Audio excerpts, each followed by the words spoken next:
Ajá. Y, Ajá. ajá. Yo creo que ya estamos en Facebook Live. Ajá. Genial. A ver. Perfecto. Sí, aquí lo pone. Live Facebook. Muy bien. Lo conseguimos.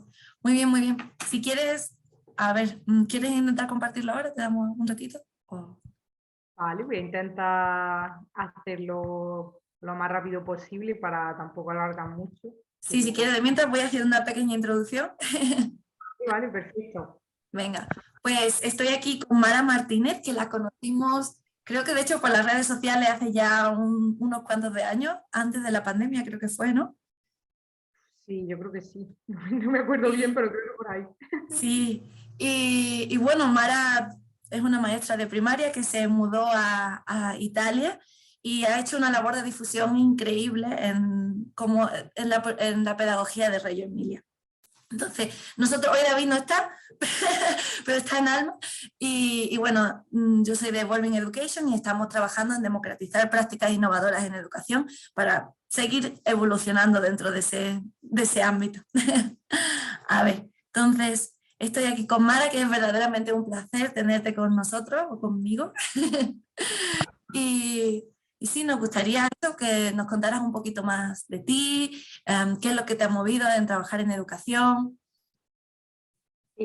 Bueno, pues un pequeño apunte. Solo decir que yo soy de infantil, no de primaria, pero es Ah, simplemente para aclararlo. Y sí, porque sí. luego con las cosas que voy a decir para que la gente pues digan, ¿y por qué está hablando de infantil? Si es de primaria, ¿no? Genial. Eh, Saludo a todos los compis de primaria. Sí, pues nada, yo estudié eso infantil en la Universidad de Granada, que es mi ciudad de origen, mi ciudad natal. Estuve trabajando en una escuela privada allí, era una escuela de 0 a 3, y luego hice un máster también en Granada. Y a través del máster pude irme de práctica a Italia. Decidí irme a Bolonia y estuve en una escuela pues también muy innovadora, que tenía un enfoque abierto, inspirado un poco en el enfoque alemán, democrática, inclusiva. Y bueno, ya un poquito había escuchado antes durante la universidad hablar de Reyes, pero digamos que cuando llegué a Italia pues me empapé, porque además Bolonia está bastante cerca relativamente cerca de Reggio, vamos, están en la misma región. Entonces, bueno, empecé un poco a investigar y a formarme de manera autodidacta, viendo vídeos, leyendo y haciendo cursos, obviamente, luego. Y nada, a raíz de la pandemia, bueno, trabajé en un centro, siempre en Bolonia, que sigue, trabajé como profe en un centro que sigue Reggio, y luego a raíz de la pandemia me vino esta idea de abrirme un perfil, y la idea inicial era un poco compartir simplemente mi experiencia, mis vivencias, mis reflexiones, y luego surgió esto también de Reggio, porque me di cuenta de que yo estaba profundizando en el enfoque, pero que no era un enfoque todavía muy conocido. Montessori, más o menos, incluso gente que no pertenece a la educación sabe que es una pedagoga o que al menos es alguien relacionado con el mundo de la educación, pero cuando dice Reggio Emilia, pues un poco se quedan como el qué, la nada, no, ni les suena. Entonces Sí, la idea era un poco difundirlo, como tú dices, divulgarlo un poco, vaya, poner simplemente mi granito de arena para que se conozca, porque lo considero un buen enfoque, como hay tantos otros, obviamente, y, y ya está, y así pues que la gente lo vaya conociendo y se vaya un poco expandiendo. claro. Sí, sí, es cierto. Al final, muchas veces cuando las distintas pedagogías que se conocen, las más famosas son Montessori y Waldorf, pero hay una variedad increíble. Están las escuelas democráticas, escuelas Reggio Emilia, después la filosofía de Paulo Freire. O sea, hay un montón. Y sí, eso es muy importante, ¿no? También que cada persona, que ninguna tiene una solución mágica a la educación, pero todas ellas ofrecen distintas opciones y ahora depende de cada uno tomar aquello que realmente le funcione mejor en su contexto, ¿no?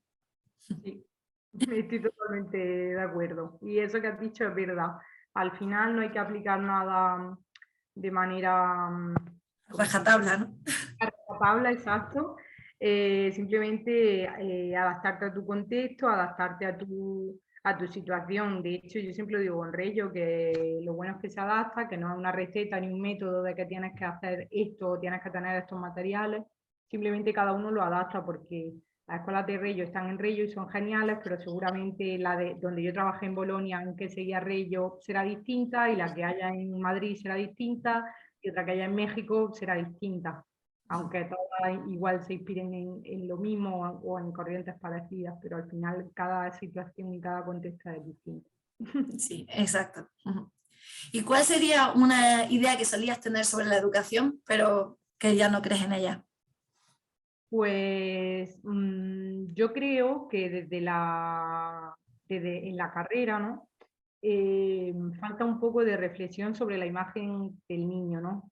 A mí en la carrera nunca me han preguntado qué es para ti la infancia o qué es un niño para ti o cómo fue tu infancia. Tampoco digo que hagamos sesiones de psicología, ¿no?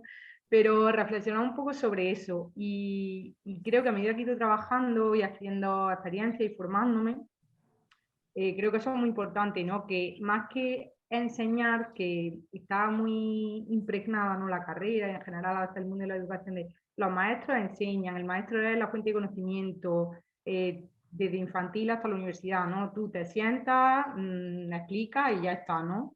En infantil igual de manera más lúdica, pero solo eso. Yo creo que he aprendido pues, que no es tanto enseñar, sino un poco extraer lo que hay dentro de cada uno, pero de manera respetuosa. Entonces, es más confiar, respetar, escuchar, acompañar más que enseñar. Y luego otra cosa así breve, que también en la carrera como que te hacen mucho programar de, a ver, ¿cómo harías esto? Programa una sesión o programa tal, que entiendo que por una parte es necesario, pero me hace gracia porque, claro, es muy abstracto, no estás viendo a niños, te lo tienes todo que un poco imaginar, no estás en una situación real. Y yo creo que cuando trabajas te das cuenta que la flexibilidad y muchas veces la improvisación es importante. No digo que todo sea improvisar, a veces hay que planificar, pero no ser tan estricto, yo creo. Que muchas veces lo de programar suena muy cuadriculado y muy estricto. Sí, sí, sí, de hecho hay un profe que recuerdo mucho que lo conocimos en Colombia y tenía una escuela de teatro, o sea, él era profesor de inglés y aparte por las tardes había montado una escuelita de teatro. Y recuerdo la frase de, es que tienes que dejar la puerta abierta, la sorpresa dentro de las clases, tienes que dejar que cosas surjan y de ahí se inspira, simplemente de esa sorpresa surge la inspiración, surge la motivación. Y sí, es simplemente ser un poco más flexible en lo que va surgiendo y escuchar a esas personitas que tienes delante también, ¿no? Pues sí, pues sí. Y has dicho algo que resuena mucho conmigo y es el proceso de reflexión, que sí, pensar, yo recuerdo que pensando acerca de mi propia escolarización y de cómo aprendía, ese proceso de reflexión es muy importante para darte cuenta de que cada uno aprende de una forma distinta y también creo que en sí el proceso de reflexión está ligado al aprendizaje. Es esencial que haya reflexión en el proceso de aprendizaje porque si no, no sabes qué es lo que ha sucedido, qué es lo que puede mejorar, qué es lo que ha ido mal. Entonces, incluir esa reflexión dentro de incluso en nuestras clases yo creo que sería muy esencial porque ahí te ayuda a decir, ok, esto no salió bien o yo tuve que hacer este problema y no supe cómo resolverlo y me frustré. ¿Por qué me frustré? Entonces, ese proceso de ir cuestionándose y de ir reflexionando acerca de cómo uno se siente también ayuda muchísimo a seguir aprendiendo y desarrollándose, ¿no? Sí, sí, sí, estoy totalmente de acuerdo. Y dejar que reflexionen tanto los alumnos o los niños como también, como tú dices, el adulto, ¿no? Y eso, aunque estemos cansados, yo lo hago muchas veces de terminar un día o incluso, bueno, al día siguiente cuando pueda y decir, a ver, qué me ha funcionado, qué no, qué puedo mejorar, como Claro. hacer una autorreflexión o una autoevaluación de tu labor, de lo que estás haciendo. Sí, sí, sí. Sí, eso está muy bonito. ¿Qué has encontrado dentro del enfoque de Reggio Emilia que te ha llevado a profundizar en él y a querer saber más? Pues bueno, como un poco conectándolo con lo que he dicho antes, cuando empecé a leer cosas de Reggio, lo que más me llamó la atención fue el tema de la idea o la imagen del niño que tienen, ¿no? Que pues, la imagen de un niño competente, de un niño con potencialidades, de un niño que sabe ya, digamos que tiene ya los conocimientos, ¿no? Que sabe ser, que sabe expresarse.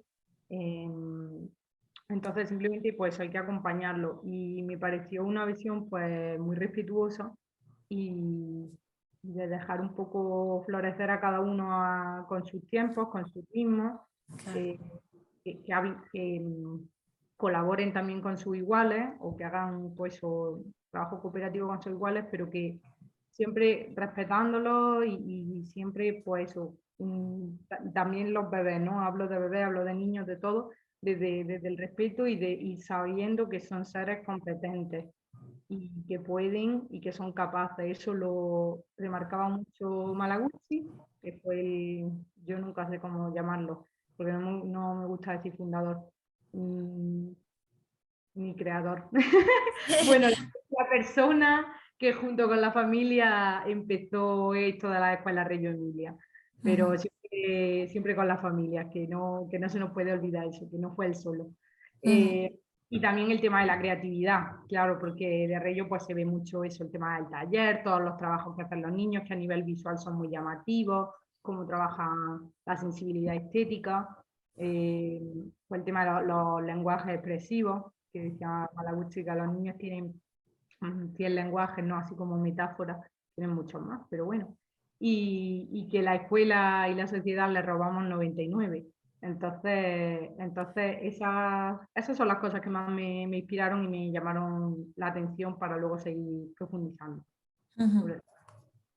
Sí, entonces se considera bueno, me imagino también que está relacionado con que el niño está aprendiendo todo el tiempo, ¿no? Y que toda situación es un proceso de aprendizaje ya de por sí, ¿no? Y me encanta lo de acompañarlos, ¿no? Para que ellos florezcan en sus propias formas, no en la forma en la que nosotros decimos que tienen que, sino que realmente cada uno sea capaz de desarrollar su potencial como individuo, ¿no? Sí, así es. Tiene que ser así. Y ahí relacionado con eso, ¿qué rol cumple el facilitador en ese proceso? ¿Cómo ayuda a ese acompañamiento? Pues en Rillo es muy importante investigar, ¿no? Tanto para el adulto como para los niños. Entonces, el maestro o el adulto, voy a hablar en masculino porque es más cortito, pero me refiero también a las mujeres, obviamente. El adulto o el maestro tiene un rol de eso, de investigador o de co-investigador, el cual desarrolla pues investigaciones, indaga con el niño.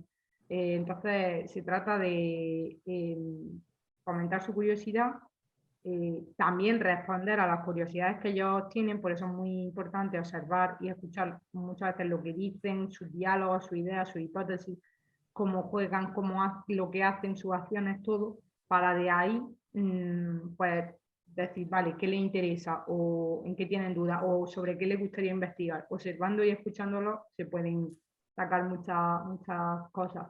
Y el niño pues se concibe un poco de la misma forma, además de un niño competente, como he explicado antes, también es un niño que investiga, que explora, que construye por sí mismo el conocimiento. De hecho, muchas no, la parte teórica, digamos, de Reggio, ellos se basan en el socioconstructivismo y en un psicólogo que se llama Brunner, también en algunas teorías de Piaget. Y básicamente eso, que los niños pues, pueden construir su propio conocimiento. Bueno, esto, claro, reduciéndolo muchísimo porque tampoco tenemos mucho tiempo, pero esa sería la idea de base. Luego hay mucho que profundizar ahí. Sí, ahí hay un cambio también grande con respecto a la escuela tradicional, ¿no? Porque ese detalle de observar y escuchar ya de por sí no se da, ¿no? Normalmente nos centramos en ese currículum preestablecido que tenemos que seguir, pero no dejamos la puerta abierta a los intereses de los propios niños, ¿no? Que yo creo que dada la situación en la que nos encontramos actualmente y los retos en los que hay en la sociedad ahora, sería muy importante empezar a observar y a escuchar a esos pequeñajos, porque es que creo que hay algo súper importante que se olvida, y es que tienen que generar espacios para que ellos encuentren también cuáles son sus pasiones, ¿no? Si no lo hacemos durante la escuela y durante todos esos años, eso sí, más de 6 años en los que estamos, que tenemos todo el tiempo del mundo precisamente para explorarnos y para ir descubriendo poco a poco quiénes somos, tiene que haber esos espacios para descubrir qué es lo que quiere, qué es lo que te apasiona, ¿no?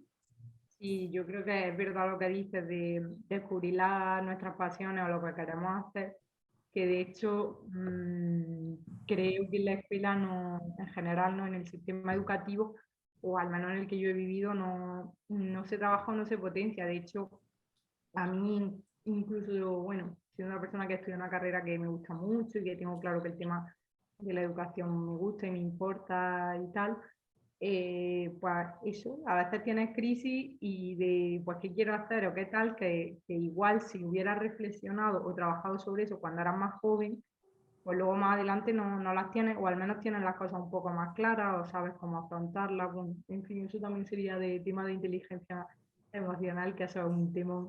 Y luego sí que es verdad que lo de observar y escuchar cuesta un poco, como tú dices, pues que a veces los maestros se centran mucho en el currículum, pero sí que es verdad que yo en la escuela pública sí que lo que veo es que la ratio a veces es un poco difícil, ¿no? Por la ratio, no solo entre ellos, la ratio es más pequeña y hay pareja educativa, que quiere decir que hay dos profes por cada, en 3 a 6 son 25, me parece, si no me equivoco, por 25. Entonces, aunque no son 3 o 4 profesores, pero dos ya es más que uno. Sí, sí. Y a lo mejor eso hay profes que te dicen, es que a mí me encantaría, pero por el tema de la ratio es complicado. Aunque yo pienso que trabajando en grupo y si fomenta el trabajo autónomo y tal, como siempre intento transmitir eso de, bueno, siempre hay formas, se tiene que encontrar la manera, siempre hay una manera, aunque tengas la ratio alta o aunque haya obstáculos, que siempre lo va a haber dificultades, pero, o no tengas pareja educativa, pero si quieres, yo creo que se puede, porque de hecho hay muchos colegios públicos que están haciendo cosas proyectos muy interesantes. Sí, sí, de hecho hay un montón de, solo descubrí hace poco, como de estructuras liberadoras que ayudan a eso, a la gestión del grupo, ¿no? De tal manera que puedes organizar al grupo, sí, siempre haces pequeños grupos para que cada uno se ayuden los unos a los otros, o en función de, no sé, a veces que para hacer a lo mejor diálogos en los que aprender conjuntamente esa co-creación de conocimiento juntos, ¿no? En vez de a lo mejor de hacerlo juntos, pues creamos distintos grupos para que las voces de todos sean escuchadas, ¿no? No solamente la de a lo mejor el chico o la chica que sea más extrovertido, ¿no? Sino la de se van escuchando las distintas perspectivas y las distintas visiones de cada uno, y después se pone todo en conjunto y ya de ahí sale un montón de conocimiento co-creado entre todos ellos, ¿no? Eso está muy, muy chingón. Se llama Estructura Liberadora. Está en inglés, Liberating Structures, pero yo desde que lo descubrí me encantó. Me lo apunto, muy interesante, porque además lo de como has dicho ahora, se me ha ido, Co-creación. me ha encantado. Sí, yo lo experimenté en un curso que hice y wow, nos pusieron a hacer de hecho como una actividad en la que nos taparon a todos los ojos y teníamos que encontrar una cuerda que habían escondido y teníamos que hacer entre todos un cuadrado con la cuerda. Bueno, encontramos la cuerda y tal, pero fue así un poco caótico, la gente se empezó a enfadar, un poco desastroso. Pero después en el proceso de reflexión, cada una de las personas empezó a compartir cómo se había sentido, qué es lo que había vivido bajo su perspectiva. Y yo eso no, jamás, o sea, nunca había escuchado las voces de todas las personas. Y cuando las escuché dije, wow, aquí hay una riqueza y cada uno con una perspectiva totalmente distinta. Entonces, ahora cuando pones todo eso en común, cambias tu punto de vista, ¿no? Porque escuchas, a mí me pasó esto y, ok, y eso quizás lo creé yo, entonces, ok, ya no voy a hacer eso porque tuvo este impacto, entonces como que al final tiene una riqueza muy grande de poder escuchar a cada una de las personas y determinar, ok, esto quiero hacerlo, esto no quiero hacerlo, esto puede tener esta consecuencia, porque normalmente no escuchamos tanto las voces de los demás y también muchas veces cuando las escuchamos es bien difícil expresarlo de una forma en la que el otro no se sienta atacado, ¿no? Por ejemplo. Entonces esa parte de desinteresadamente cada uno compartir y después se trae todo junto, pues es muy bonito, salen cosas muy, muy, muy bonitas. Bueno, seguimos. ¿Y qué práctica o herramienta de Reggio Emilia crees que todo docente debería de conocer? Bueno, pues esta pregunta es complicada, porque prácticas o herramientas en Reggio hay varias, no hay muchas.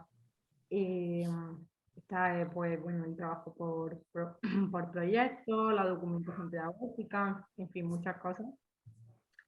Que al final es, bueno, es un modo de trabajar que luego el tema, por ejemplo, ahora he dicho los proyectos que igual alguien dice, pues yo conozco un centro que también hace proyectos, claro, al final tampoco son solo de Reggio, Reggio los trabaja o lo hace de una determinada manera y ya está. El trabajo por proyectos pues se puede desarrollar de muchas otras formas.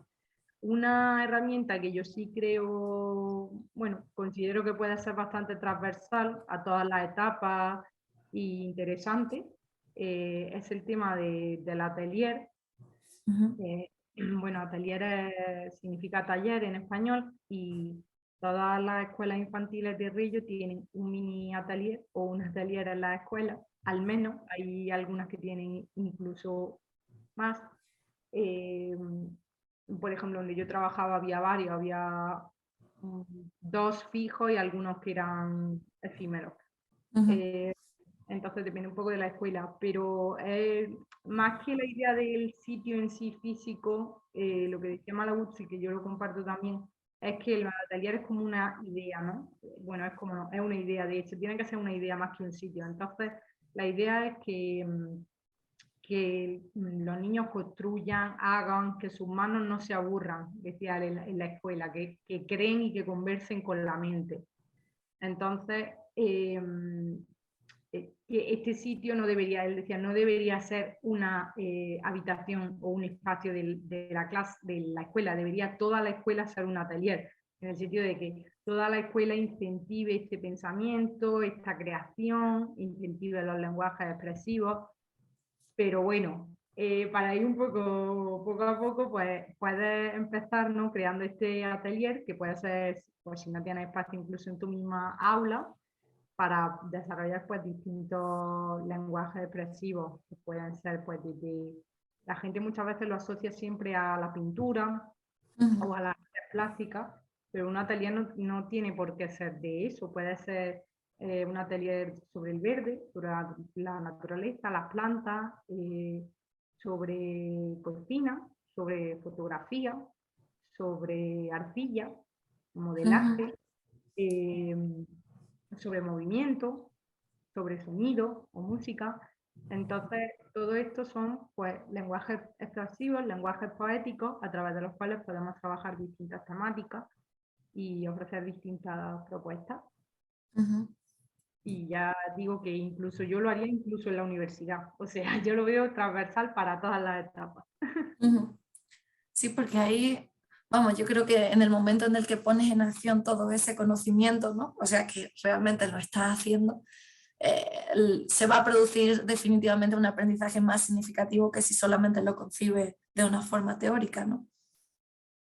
Sí, sí, eso totalmente. O sea, el learning by doing, ¿no? El aprender haciendo es clave, y el socioconstructivismo por eso parte de eso, de que cada uno construye, por eso, con las manos o con la mente, pero claro, se aprende mucho más manipulando o probando que, pues eso, que llegue yo como profesor y te explique la clase, ¿no? O la lección. ¿Y tienen un tiempo específico para hacer eso o en cualquier momento los niños y las niñas pueden decidir ir al atelier? ¿O cómo sería la rutina, digamos, Al final, depende de cada escuela. Por ejemplo, donde yo trabajé, había un grupo de lo diré, de atelieristas, que eran las personas que tenían una formación, digamos, artística más que pedagógica o educativa. Entonces, cada uno estaba especializado en un atelier. Había otro de sonido, otro de la naturaleza y así, otra del movimiento. Entonces, ellos tenían como un horario. La diferencia era que los atelieristas pasaban menos horas en contacto directo con los niños. Entonces, creo, ahora no, si no me acuerdo mal, que yo creo que no, pues había como una o dos propuestas a la semana, digamos como más estructuradas, que la atelierista pensaba qué quería hacer con los niños, con qué grupo de niños iba a trabajar y la propuesta más estructurada. Luego, si por ejemplo, no lo sé, yo cuando estaba con los más mayores que tenían 5 años, hay algunos que obviamente ya no dormían y en ese ratito después de comer ellos me decían que haremos y al atelier del color, que era bueno, pues otra de los ateliers. Como estaba justo enfrente de clase, pues no, o sea, era como, vale, y ahora se iban y se ponían allí a crear, o decían, voy a regar las plantas, que eso era otro, del atelier de la naturaleza, era como un encargo que tenían que hacer todas las mañanas. Había diferentes encargos que tenían que hacer. Entonces, depende un poco de la edad. Y en Rello, pues yo creo que igual sí que hay una propuesta más, una o dos propuestas más estructuradas en la semana, pero luego eso, tampoco si un niño, obviamente si viene bien y si es adecuado en el momento y quiere ir, o un grupo quieren ir al atelier, o hay tiempo para ir y no está ocupado, pues se puede hacer. Entonces digamos que los atelieristas sí que están ahí todo el tiempo y de vez en cuando en función de los niños van llegando. Los de la escuela donde yo trabajaba, digamos que eran fijos, tenían como un despacho, por así decirlo, una habitación donde ellos trabajaban con su ordenador y programando, no estaban como siempre en el atelier. Claro, claro.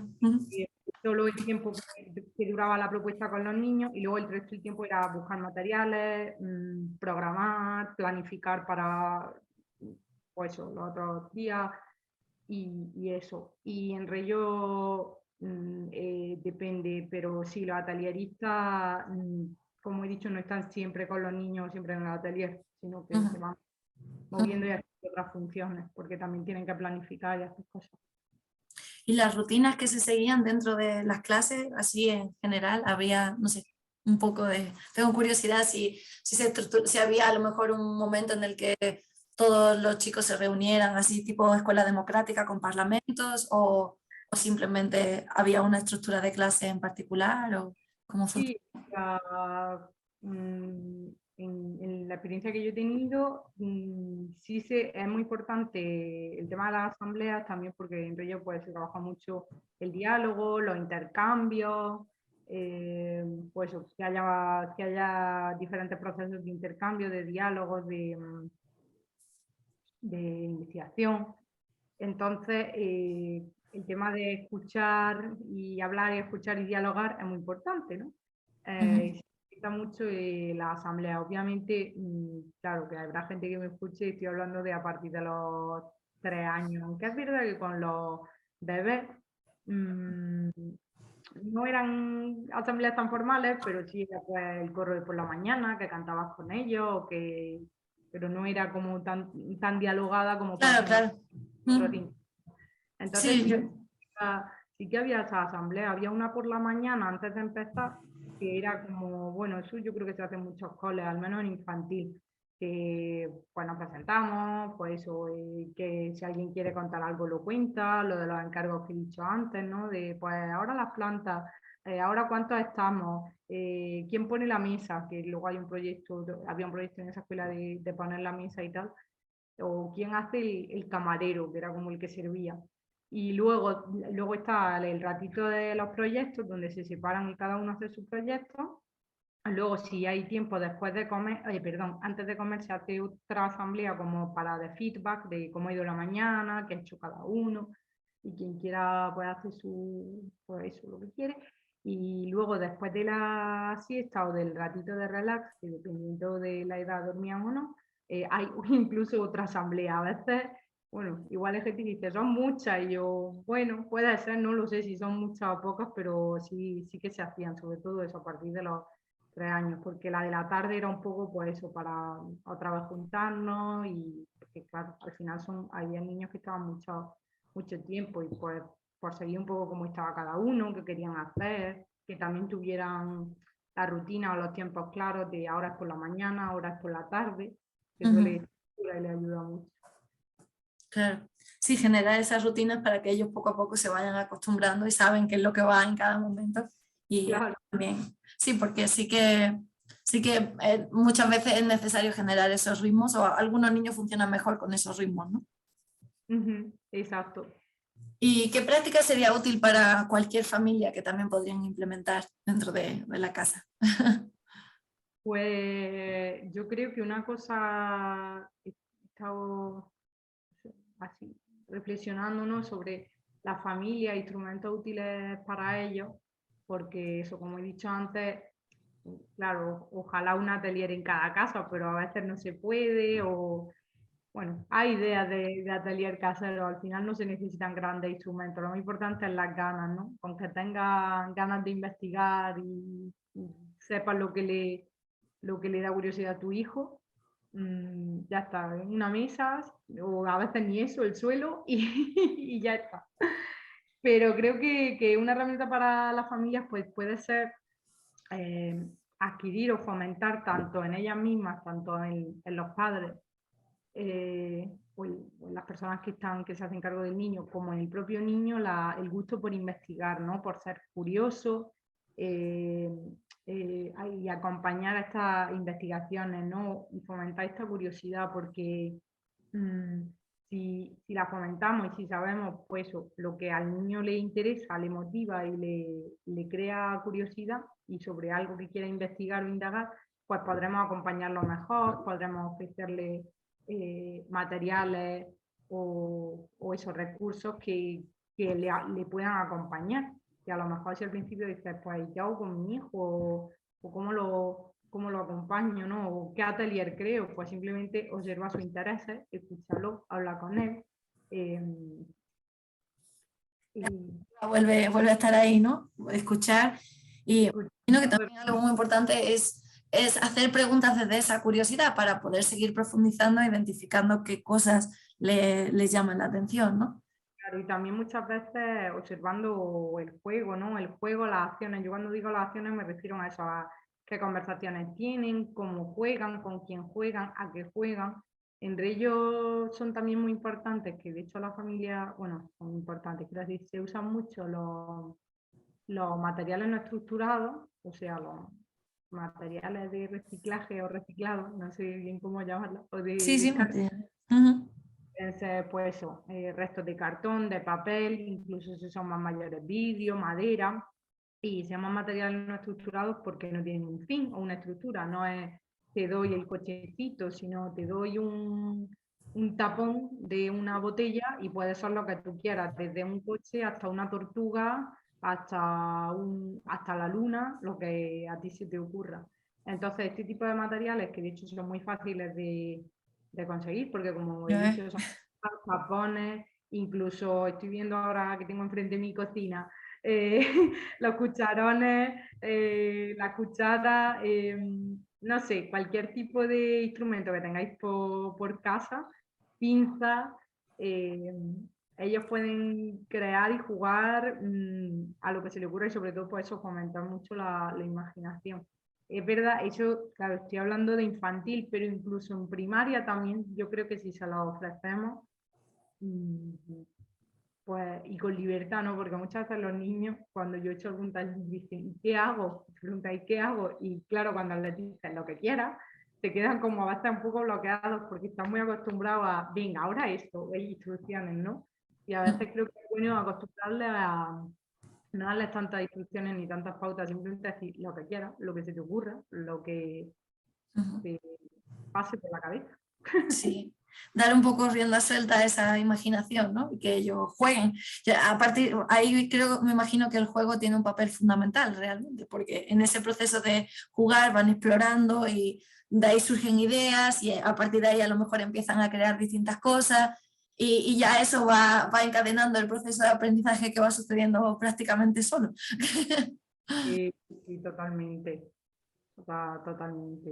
El Ujú. juego es fundamental en infantil y mira que publicaciones y artículos y libros, pero yo no sé, o sea, yo lo tengo muy claro, pero incluso a día de hoy se denota mucho o se ve como que es un entretenimiento, que bueno, sí pasa el tiempo, está bien, los niños se entretienen, pero no, creo que mucha gente no es consciente todavía del potencial educativo, sobre todo en infantil, que de verdad aprenden muchísimo jugando, solo jugando, ya está. Aunque parezca, claro, para nosotras como, ay, no hacen nada, solo se están divirtiendo, que esa frase me hace mucha gracia, es como, sí, claro, pues se están divirtiendo, solo faltaría, o sea, pero es que no tiene que ser aburrido o tedioso aprender, ¿no? Lo puedes disfrutar, y más en infantil, que yo digo, son muy pequeños, tienen no sé cuántos años de primaria y de secundaria para estar sentaditos y escuchando, que ojalá no fuera así, pero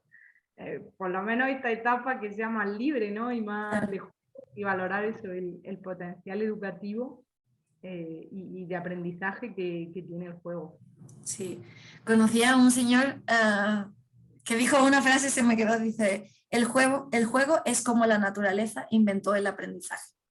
Esa frase a mí me Sí, encantó porque fue como, wow, es cierto, o sea, realmente jugando, o sea, jugando no solamente se desarrolla el movimiento psicomotriz, empiezas a colaborar con la gente, empiezas a comunicarte, empiezas a tener emociones y por lo tanto tienes que aprender a gestionarlas, incluso a negociar con otros. O sea, es que en el juego en sí está todo lo que necesitas después en la vida, ¿no?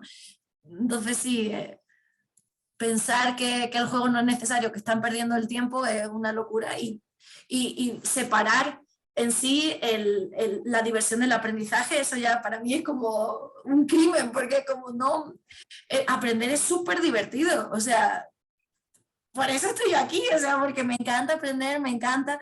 Entonces, realmente cuando se empieza a crear esa fobia por el aprendizaje, ¿no? Ahí muere mucho. sí, sí, sí, total. La creatividad, todo eso casi, sí, se deteriora, ¿no? Recuerdo como un ejemplo así que después reflexionando de mayor, digo, ay, esto fue que estaba muy influenciado por ese miedo a aprender. Me encantaba la astronomía, ¿no? Y había un libro, había un atlas en mi casa con todas las estrellas, el universo, unas fotos increíbles. Bueno, yo me dedicaba a pasar las páginas, pero jamás Ujú. leía. Y era como que algo en mí quería leérselas, pero decía, no, eso es de la escuela. Entonces, o sea, yo era pequeña, ¿no? Pero ahí te das cuenta de que sí, empecé a relacionar de alguna forma que eso significaba que tenía que estar estudiando y no profundicé en absoluto en algo que realmente me apasionaba, ¿no? Y así después de mayor, ya cuando he hecho cursos de astronomía, pero sí, recuerdo muy bien pasar las páginas. Oh, qué Pues bonito. Pero, asociado a eso, ¿no? A, uy, este libro del cole, uf, me leo este que es de, no sé, que me lo ha comprado, que me lo, no sé, lo cogió en la biblioteca, que al uh-huh, final, cole igual te puede, es interesante como dices tú y te podría aportar muchas cosas, pero esa asociación de, claro. uy, qué aburrido, cole, uf, Exacto, eso creo que es un daño que sin darnos cuenta muchas veces sucede, ¿no? Y es algo que yo creo que tenemos que ser conscientes para al menos empezar a cambiarlo, ¿no? Decir, oye, esto no puede ser, no podemos relacionar el aprendizaje con algo aburrido o con miedo. para nada. De hecho, yo Mm, cuando, un apunte muy breve, sí, yo sí. cuando hablo de aprendizaje o cuando hablo de, por ejemplo, de diseño de espacio, también es muy importante el espacio y es que la escuela, y no es, igual suena cliché o atópico, pero es un lugar que tú tienes que sentirte pues contento y motivado y que quieres ir, ¿no? Que te hace ilusión ir, que te gusta ir. Y en eso tiene mucho que ver el diseño de espacios, ¿no? De cómo lo tenemos, que transmite, pues bueno, eso es otro tema. Pero sí es muy importante que a los niños y que a los jóvenes, pues eso, vayan con motivación y no como una obligación, que sí, claro, es una obligación, faltaría más, pero a partir de primaria, de hecho, pero que aunque sea una obligación, pues llevarla lo mejor posible. Incluso también para los mismos profesores, que no sea como, ay, qué tedioso ir a la escuela. No, tienes que ir diciendo, bueno, pues otro día, pues a ver cómo sale hoy voy a hacer esto, una cierta motivación. Sí, y de hecho uno de los elementos clave para que esa motivación siga floreciendo es la pertenencia, ¿no? Sentirte cómodo en ese espacio y con tus compañeros. De ahí que las relaciones y esa relación también con el espacio sea tan importante. Si estás incómodo, si no te sientes bien, pues o sea, no es que no vayas a aprender, es que no se va a traducir en un aprendizaje significativo que va a durar en el tiempo. O sea, puedes aprenderte las cosas de memoria, pero se te van a olvidar. No se va a llegar a integrar, ¿no? Dentro de uno. Pero bueno, seguimos ahí. Entonces, lo que estábamos diciendo es que el trabajo cooperativo sí que es muy importante dentro de la pedagogía de Reggio Emilia, ¿no? ¿Y podrías darnos así algún consejo sobre cómo apoyar ese trabajo en equipo con los niños y las niñas en ese proceso de aprendizaje? Pues claro, eso iba a decir, exacto, como lo hemos estado hablando un poquito antes, hay una gran componente muy importante, el trabajo en equipo o el trabajo en pequeños grupos, mejor dicho, en Reggio, ¿no? Sobre todo a partir de los 3, es verdad que cuando se hacen las propuestas o los proyectos, eh, incluso cuando son bebés siempre son por pequeños grupos. Hay un pequeño grupo que pueden ser entre 3, 6, 7, dependiendo de la edad y de la propuesta y tal, 3 a 6, 7 niños o bebés, y se crean pues, pues estas atmósferas, ¿no? Entonces se generan, Laura Malaguzzi, digamos, de la evidencia científica que había previa, pero también de la propia experiencia que él observó en las escuelas, decía eso, que se generaban pues muchos intercambios, muchas dinámicas, negociaciones y procesos de cambio y de desarrollo pues muy ricos, muy interesantes, incluso decía, igual o más que los adultos, ¿no? Que cuando los adultos hacen cualquier tipo de proyecto en grupo o dialogan o conversan, pues digamos, las situaciones que se dan con los niños son igual o más interesantes y enriquecedoras, ¿no? Entonces, porque al final con esta interacción es lo que genera, o sea, lo que se genera, pues, como te he dicho antes, la capacidad de escucha, redescubre un poco a tus iguales, ¿no? A tus compañeros, eh, te hacen nuevas preguntas, porque igual pues, otro compañero hace una pregunta que tú no te habías planteado, y se responden a veces entre ellos, que también está muy, muy bien, a veces divertido escuchar las teorías que tienen, porque a veces no, pues no son teorías, no sé cómo decirlo, son muy poéticas y muy metafóricas. A veces les pregunto eso, ¿por qué el cielo es azul? Y a mí una vez un niño me contestó, yo creo que un día todos los rotuladores azules se fueron al cielo y decidieron pintarlo y luego no sé qué, luego abrieron y te lo explicaba con una serie de detalles que tú decías, obviamente no es real, pero me hacía mucha gracia decir los rotuladores que han subido al cielo y lo han coloreado y luego los negros lo colorean por la noche. Y yo, claro, está todo pensado. O sea, entonces ese tipo de teorías que a veces si los dejas entre ellos se las dicen, no, yo creo que también está el naranja, porque yo el cielo lo he visto naranja, entonces no, yo lo de los rotuladores no, yo creo que eso es otra cosa. Entonces es súper divertido y también a través de esos intercambios ellos van aprendiendo pues, todas las habilidades que he dicho antes de escucha y demás.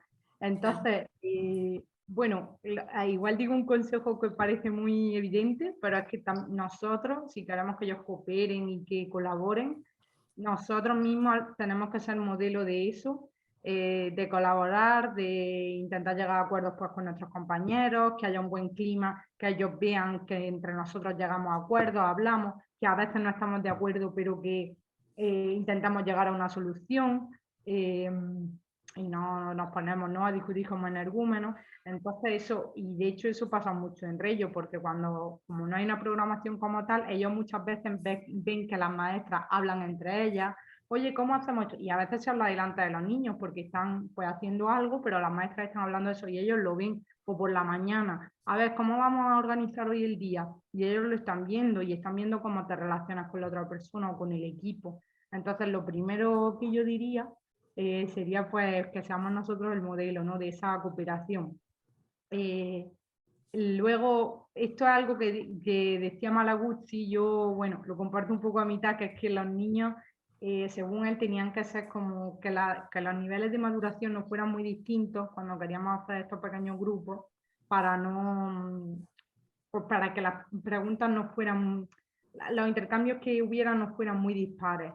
Pero bueno, yo he trabajado también con edades mezcladas y con clases heterogéneas y, en fin, hay muchas opiniones al respecto. Tampoco vamos a entrar en este debate. Y bueno, sí que siempre volvemos a lo mismo, pues lo del trabajo en equipo, escuchar y observar, o observar y escucharlo siempre, ¿no? De qué hacen, qué dicen, cómo se relacionan, y ya está. Y bueno, nosotros lo que podemos hacer es intentar, que esto también lo decía Malagusti, intervenir pues lo menos posible, o casi no intervenir, y lo que podemos hacer es predisponer contextos, situaciones de aprendizaje que faciliten, que promuevan esta cooperación entre ellos, pero eso, intentando intervenir o interferir lo menos posible. Y si es nada, pues todavía mejor. Pero observándolo y escuchándolo, no diciéndole, bueno, yo dejo esto y me voy. Claro, claro, sí, sí. Sí, la parte esta que has dicho de ser nosotros mismos los modelos a seguir, yo creo que es súper importante porque precisamente cuántas cosas aprendemos por imitación, ¿no? Tal cual vemos, o sea, creo que una de las formas básicas de aprendizaje es lo que vemos lo imitamos, ¿no? Entonces, sí, si vemos que los adultos no están siendo capaces de comunicarse, pues no pretendamos que ahora los niños se hablen compasivamente. O sea, no, eso sí que es muy importante, por eso cuanto más diversidad de comportamientos estás expuesto, pues más posibilidades tienes de decidir cómo tú quieres actuar en cada momento, ¿no? Entonces, muchas veces, ¿no?, en algunas situaciones así un poco más difíciles no se entienden o las personas nunca han visto otras formas de comportarse, entonces ellos actúan de esa forma directamente. A lo mejor si no sé, aquí por ejemplo algunos amigos que se han creado en entornos así un poco más de violencia, pues no conciben otras formas y porque eso es lo que han visto siempre. Por eso no quiere decir que no sea posible cambiarlo, sino simplemente estar expuesto a a esa diversidad de formas, pues te hace tú también poder tomar la decisión de cómo quieres actuar, pero si las desconoces... Bueno. Claro, de eso, claro, si no has tenido esos referentes, por eso también pienso que la labor de la escuela, uniéndolo a esto que has dicho de pues, la gente que vive en contextos más difíciles o más desfavorecidos, desventajados, no sé si se dice así, pues a veces no tiene referentes, ¿no? O igual en su círculo cercano, en su familia, en sus amigos, y justamente la escuela puede servir para eso, para darle también referentes y modelos a los niños que no los tienen, incluso o a los jóvenes, incluso pueden, que hemos dicho esto de de los barrios desfavorecidos, pero también hay familias de barrios perfectamente normales que se pelean y no saben llevar, y pues que la escuela ofrezca otros modelos de relacionarse también es muy valioso, ¿no?, y muy importante. Sí, sí, sí. Y sí, aquí creo que está muy relacionado tanto, sí, como que las técnicas que tenemos que utilizar con los niños me imagino que son muy similares que las que tenemos que utilizar los mayores. Respetar ese turno de palabra también, escuchar al otro, intentar hacer preguntas desde la curiosidad para poder comprender más al compañero, ¿no? Porque muchas veces creo que un reto muy grande dentro de las escuelas es precisamente ese trabajo en equipo entre los profes y las profesoras. O sea que ya de por sí es ese área de colaboración ya cuando somos adultos también es un reto. Sí, totalmente. Sí. Retomo. ¿Sí, algún consejo para favorecer para mejorar la comunicación entre adultos? Entre adultos, o sea, adulto y adulto. Adulto y adulto, familias, sí, ya. A ver, pues entre, por ejemplo, adultos así que yo tengo cercanos, pueden ser la familia y nosotros como profes o como educadores en la escuela, basándome pues en toda mi experiencia y obviamente también en mi experiencia pues, en Reggio y en el último año que he estado en Reggio y he podido visitar algunas escuelas y he participado en algunos eventos. Lo que yo he podido observar es que, bueno, aparte de los encuentros cotidianos y las tutorías, que eso yo creo que se hace pues, en casi todas las escuelas, digamos esos momentos más estándar, ¿no? De comunicación con la familia, igualmente hay que cuidarlos, ¿no? Porque los encuentros que son cotidianos, pues precisamente por eso, que son delicados y que aunque lo hagamos todos los días y lo tengamos, vayamos a veces con el piloto automático, tenemos que tener en cuenta pues que son importantes y que son delicados. Y bueno, en Reggio hace muchas, como imagino que en tantas otras escuelas, hacen muchas reuniones. Lo que sí que es verdad es que intentan implicar a los padres en proyectos que tengan. Por ejemplo, en las escuelas infantiles tienen una cocina interna. Todas las escuelas infantiles municipales de Reggio tienen su propia cocina y su propia cocinera o equipo de cocina. Ya depende de la escuela y de si es más grande o menos grande. Entonces, lo de la cocina se dieron cuenta que es como atrae mucho la atención de la familia, como algo con los que pueden conectar mucho, porque a veces eso van por ejemplo, hay algunos meses, algunas noches que han organizado, pues vamos a hacer, no lo sé, le llaman las recetas de la escuela, mermelada, ¿no? Esta noche, y algunos padres van a hacer la mermelada y conocen la cocina, pero claro, igual que ya conocen la cocina, conocen los otros espacios y ya están incluso teniendo relación no solo con los profesores, sino con las cocineras y el equipo de cocina, las personas que limpian, que son, digamos, personal externo que a veces están Se nos pero olvidan. que nadie, que a lo mejor en otras escuelas no tienen contacto o es como así, bueno, la cocinera ya está, y ahí comparten, ¿no? O eso, galletas, en fin, hacen distintas recetas. Y se han dado cuenta de que eso los padres responden bien y van y se interesan.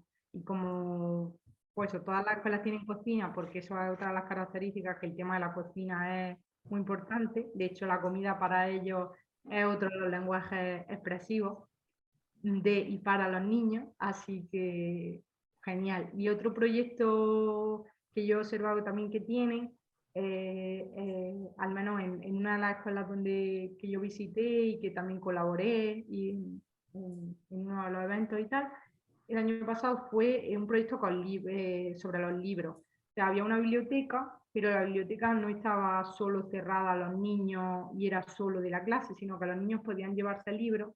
Incluso también había una parte de libros para adultos, que podían ser pues para los padres que quisieran coger un libro o incluso llevar de, oye, pues yo este libro no me sirve más, lo llevo a la biblioteca.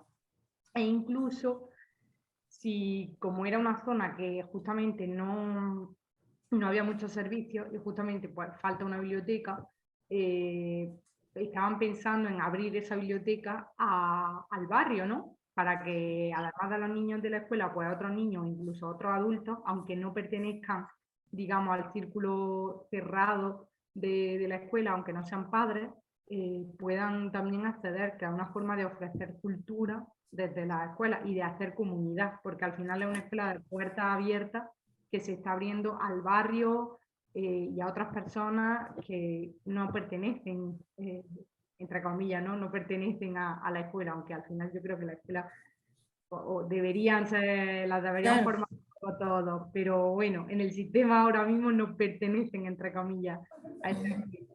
En otro de los, ya pongo este ejemplo final, en otro Sí. de los eventos que hicimos, uno de los padres era músico. Bueno, había un músico externo que colaboró porque le dijimos, oye, vamos a hacer, ¿quieres colaborar? Que fue obviamente totalmente altruista, él dijo que sí. Y luego había otro padre que era músico que también tocó. Se hizo como un paseo porque, ¿eso por qué fue? Espérate, por el día, por el 25 de abril, que aquí en Italia es fiesta nacional, porque lo diré, el día de la liberación nazi, o sea, el día que los nazis se fueron, después de la ciudad, bueno, se fueron, o lo echaron, según se mire, de Italia. Entonces, ese día se celebra, se hacen celebraciones y en esta escuela de Reyes se organizaron como un paseo, que había como diferentes pistas y en el parque y al final había una merienda, ¿no? Y en esta merienda este padre tocó, pues no me acuerdo ahora el instrumento, pero tocó un instrumento que él sabía, me parece que era un instrumento de percusión. Entonces, también valorizar pues, las capacidades o las habilidades que tengan los padres que igual pues, nos pueden servir a nosotros y servir en el mejor de los sentidos. No aprovecharnos, o bueno, sí, aprovecharnos, ¿no? Para que ellos se impliquen y para decirles, oye, que tú también eres parte de la escuela, que nos interesa, que si tú sabes hacer algo y puedes contribuir, pues mejor que mejor. O se me ocurre, o si un padre es carpintero o, Sí, o sí. otra manera, lo que sea, ¿no? Sí, yo creo que eso es súper hermoso, de hecho, implicar a las familias dentro de la escuela, porque sí, como que hay una línea, ¿no? La escuela y, ya, y el exterior y la sociedad, mientras que la escuela y la sociedad, de hecho, la escuela es una mini sociedad y está dentro de una sociedad más grande y tiene que haber esa interacción con esa sociedad, si no, que estamos creando algo totalmente aislado del mundo, no, tiene que estar integrado y precisamente traer a la familia, incluso al pueblo dentro de la escuela con esa biblioteca, con permitir esa entrada abierta a la escuela, yo creo que es algo súper esencial, porque así se establecen todas esas conexiones y todo lo que surge es muchísimo más rico de toda esa diversidad que trae todo el mundo, ¿no? Si no, ese aislamiento de la escuela y del resto no tiene sentido. Esa implicación es, yo creo, muy, muy, muy importante. Sí, sí, sí. Y ya como, o sea, para completar un poco lo que has dicho tú, ya no solo que a veces has dicho, es que a veces es como eso, que hay un muro, ¿no? Un muro imaginario, digamos, entre la familia y la escuela.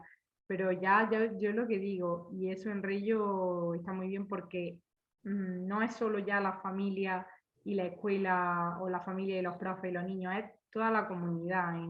En Reyo hay un sentimiento de comunidad, de que la escuela pues traspasa, ¿no?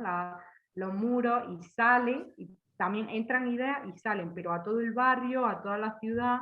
De hecho, muchas veces hay muestras, o sea, exposiciones colectivas por la ciudad, o niños, se organiza un festival y los niños de las escuelas contribuyen de alguna manera o participan de alguna manera.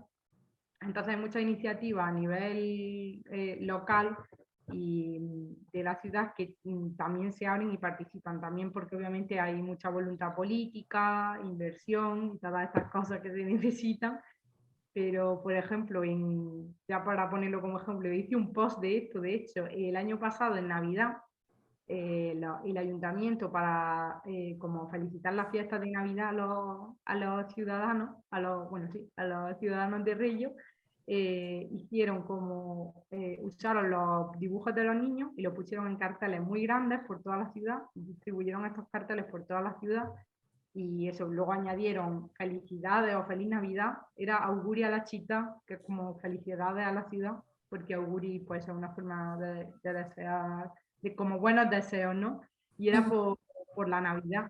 Entonces me pareció una muy buena forma de decir, mira, aquí los niños están presentes como dibujos, pero se ve, ¿no? De que la infancia existe, que hacen lo que se hace en las escuelas y que tienen, pues de cierta manera que tienen voz y se les da voz. Porque muchas veces, pues eso es como, sí, sí, están ahí en la escuela, claro, pero ¿qué pasa en la escuela? Está bien que lo que pase en la escuela se sepa afuera. Claro. Sí, están las contribuciones de los niños dentro de la sociedad. Otra frase que se me quedó, la niñez no es una sala de espera. Es, Constantemente están participando dentro de esa, y activamente, o sea, no están esperando a que en el futuro sirva para algo, sino que en el presente están contribuyendo y están haciendo cosas que contribuyen a esa comunidad, ¿no? En eso entra mucho creo yo, la imagen o la concepción del niño, ¿no? De cómo la tengamos, por eso yo digo siempre que el niño ya es una persona y tiene unos derechos, pero ya, no es que tiene que convertirse en adulto para adquirir esos derechos, o y a veces se ve como eso de, uy, a ver si pasa ya la etapa de la infancia Siempre vamos, me pasaba de pequeña, ¿no? Siempre vamos como que queremos crecer y ser más, y al revés, hay que disfrutar cada etapa y ya está, y no estás con esta ansia, ¿no? De, ay, Sí, ay, no, disfruta y deja los que sean niños, pero eso, niño con derechos, niño respetado, claro.